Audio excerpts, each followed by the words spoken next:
बिस्मिल्लाहिर्रहमानिर्रहीम। अस्सलाम वालेकुम दोस्तों, हम फिर हाजिर हैं एक नई वीडियो के साथ प्योर हेल्दी लाइफ में। दोस्तों आज हम इस वीडियो में बताएंगे खीरे के रस का जिल्द पर इस्तेमाल करना कैसा है।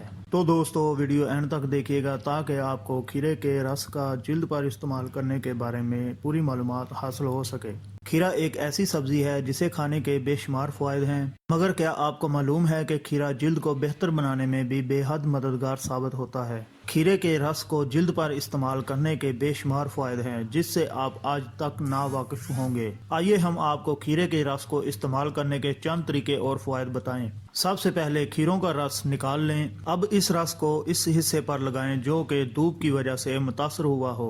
अब इस रस को 20 मिनट बाद धो लें। ऐसा करने से झुलसने वाली जिल्द ठीक हो जाएगी। खीरे का रस आपकी जिल्द को चमकदार और शादाब बना देता है। अगर आप भी खूबसूरत और चमकदार जिल्द चाहते हैं तो सबसे पहले खीरा लीजिए और इसे काट कर बीजों वाला हिस्सा निकाल कर इसके टुकड़े कर दीजिए। अब एलोवेरा का एक पत्ता लीजिए और इसको दरमियान से 2 हिस्से करके इसमें मौजूद जेल को निकाल लीजिए। ब्लेंडर में इन खीरों के टुकड़ों और एलोवेरा जेल को डालकर अच्छी तरह ब्लेंड कर लें। अब इसे अपने चेहरे पर 10 से 15 मिनट तक लगा रहने देने के बाद धो लीजिए। इस तरह करने से आपकी जिल्द तरोताजा हो जाएगी। तो दोस्तों ये थी हमारी आज की वीडियो। उम्मीद है आपको वीडियो पसंद आई होगी। हमारे चैनल को सब्सक्राइब कीजिए और साथ ही जुड़े बेल आइकन को दबा के ऑल पर क्लिक कीजिए। शुक्रिया दोस्तों, मिलते हैं ऐसी ही मालूमाती वीडियो के साथ। अपना ख्याल रखिए, देखते रहिए प्योर हेल्दी लाइफ।